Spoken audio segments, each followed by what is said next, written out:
feelings on fire, it's all time. Hey baby, kiss me hard, don't kill my vibe. All my Hey guys, welcome back to my channel.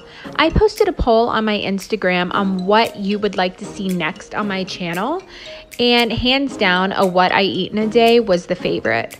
I want to preface this by saying that I'm no keto expert and I practice a more lazy keto approach.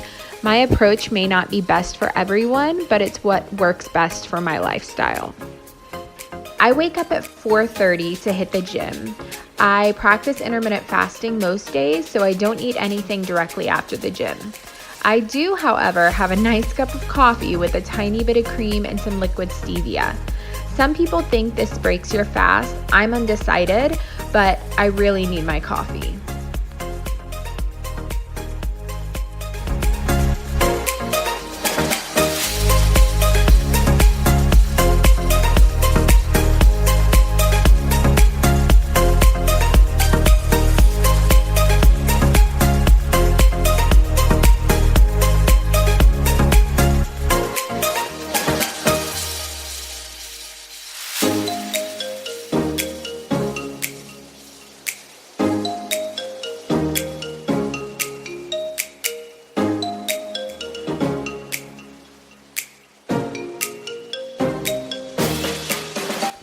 At around 10:30, I will start with my first meal of the day. On this particular day, I decided to make an almond flour waffle. I will link the recipe down below so you guys can have the exact measurements.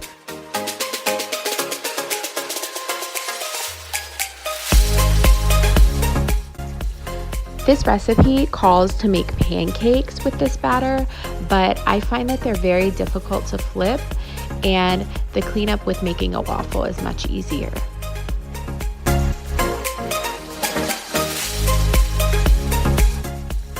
To make your waffle, you're gonna start by mixing all your dry ingredients in a bowl. For your dry ingredients, you're gonna need almond flour, salt, baking powder, and some sort of sugar replacement. I use Swerve.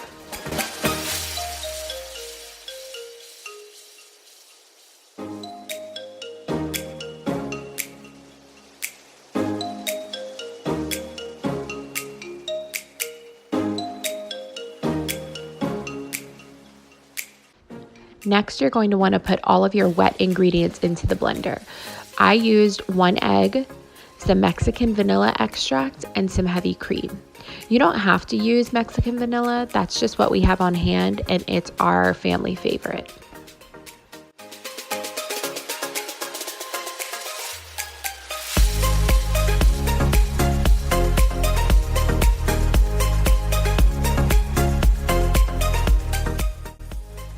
Once you have all your wet ingredients in the blender, go ahead and add that bowl of dry ingredients into the blender as well.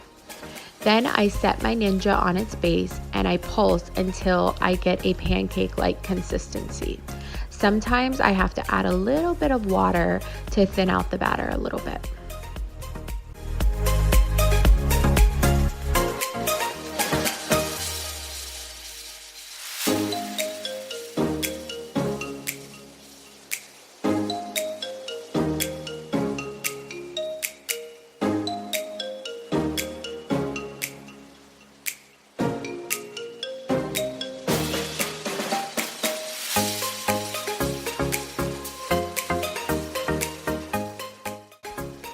Once your waffle maker is done, open it up and retrieve your waffle. I do notice that the waffles are not as crispy as my regular pancake batter, but they still taste just as good.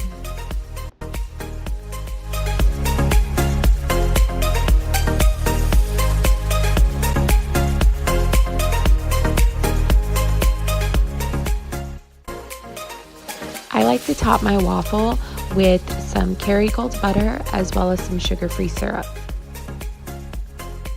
I then usually put some sort of breakfast meat on the side. Today I chose bacon. I prep my bacon on Sundays just to make it easier throughout the week. On this particular day, I was not feeling super hungry around lunch, but I know I get hangry if I wait too long to eat. I went for a super lazy keto lunch. I grabbed some petite dill pickles from Sam's Club, 2 Baby Bell original cheese wedges, and a serving of pepperoni. I barely touched my plate before my toddler devoured both cheese wedges and half of my pickles. I also usually have veggies at lunch, but I didn't end up grabbing any that day.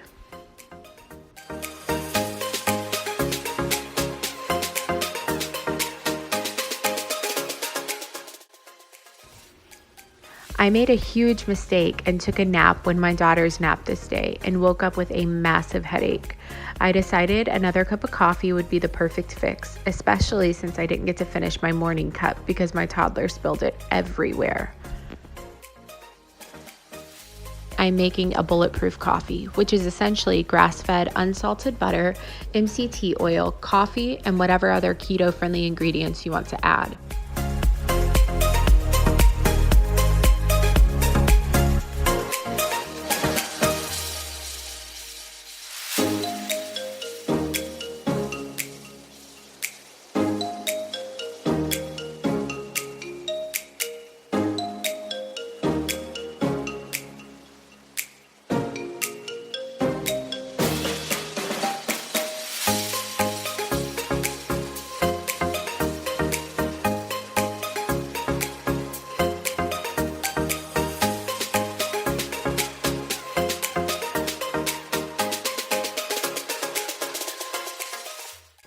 I personally add collagen peptides to mine.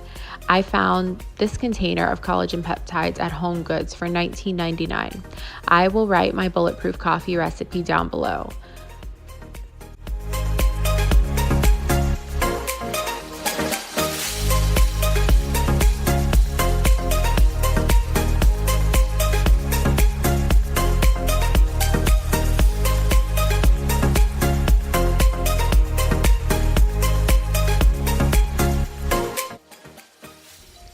Now it's time for dinner. Tonight I decided to make some garlic bread sticks to go along with our chicken Alfredo. I found this recipe online and we've tried it several times and it's absolutely delicious.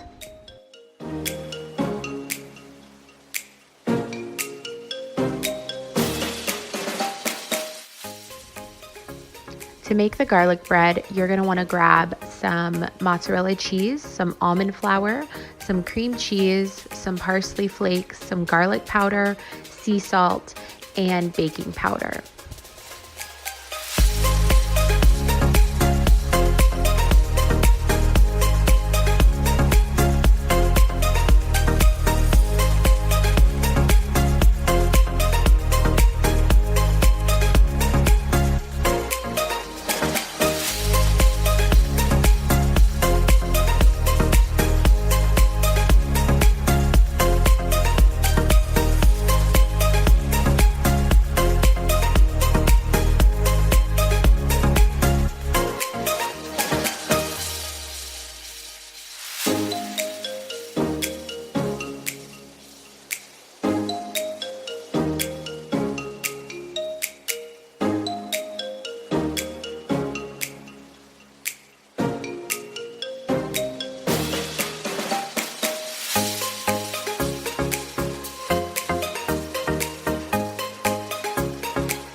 I put way too much garlic powder in mine. I will definitely use less next time.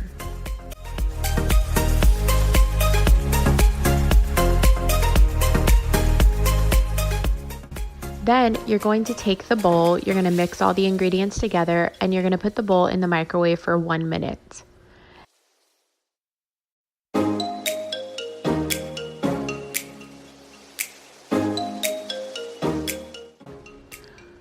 Then remove the bowl from the microwave and mix up the ingredients. I then put mine back in the microwave for another 30 seconds.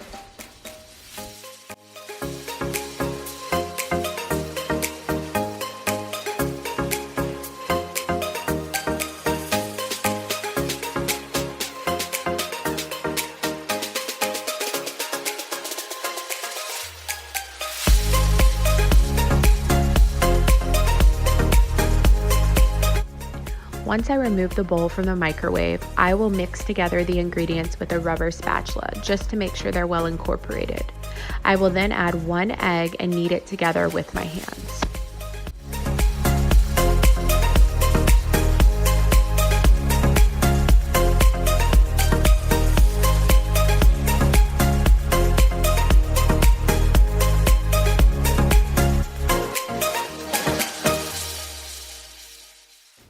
Once all the ingredients are well incorporated, I will take my dough and put it on a greased cookie sheet.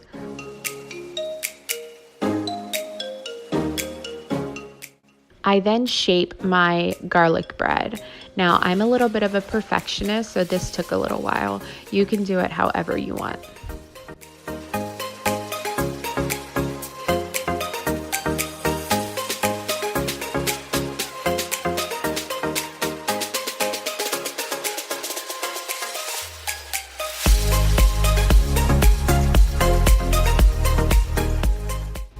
Once your dough is shaped the way that you want, take a pizza cutter and cut it into 8 to 10 equal slices.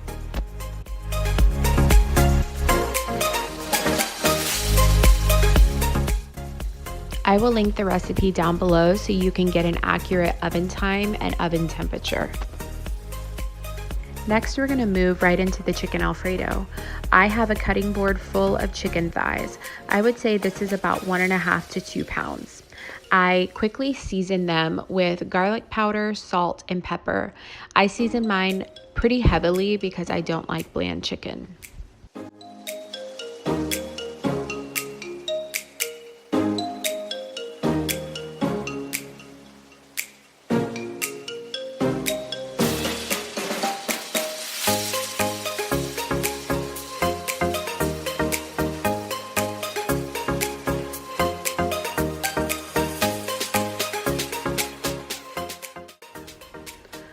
I then melt 2 tablespoons of butter in a pan and place my chicken thighs in the pan to brown. You're going to want to brown them on both sides and make sure they are done in the middle.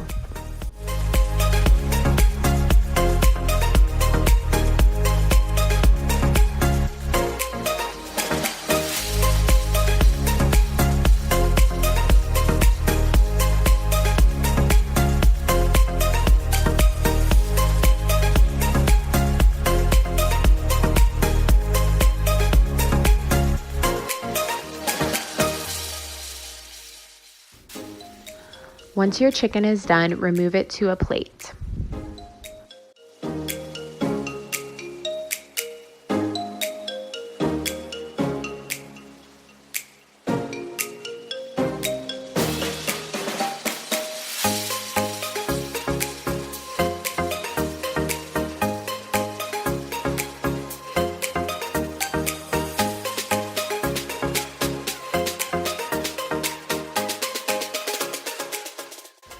Sometimes you just have to take a break and play with the babies. I usually have 1 to 2 kids under my feet when I'm trying to cook.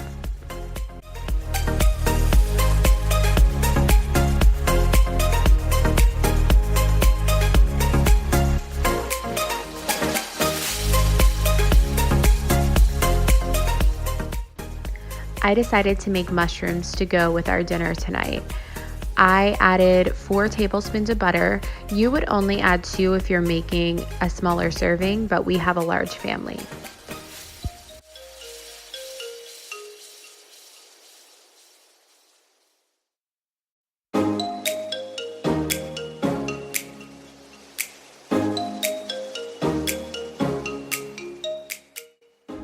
You can season your mushrooms with whatever you want. I usually use some sort of garlic, salt, and pepper.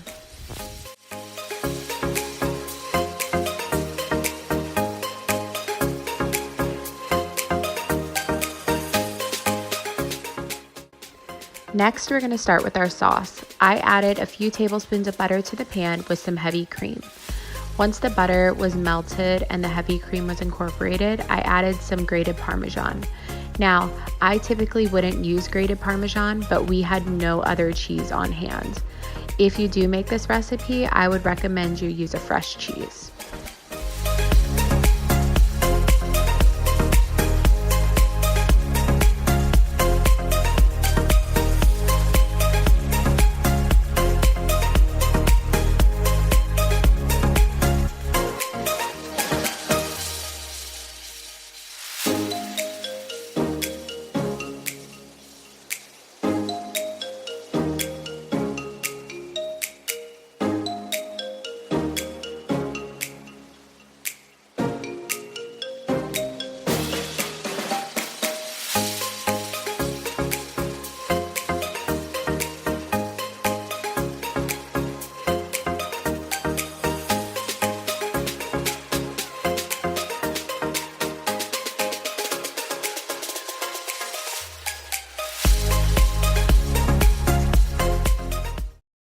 I then season my salt with some garlic powder, some salt, and some parsley flakes.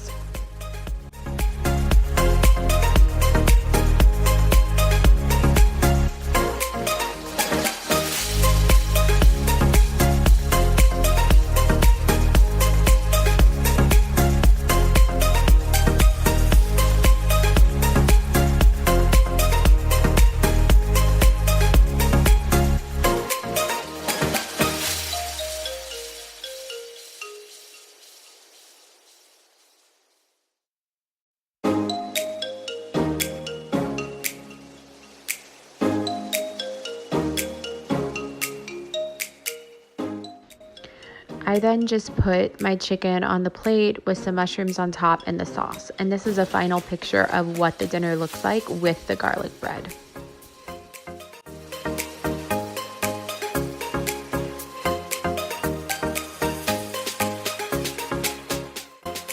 So that's my full day of eating, you guys. I start my eating window at about 10:30 and I close it at 6 or 6:30, depending on the day.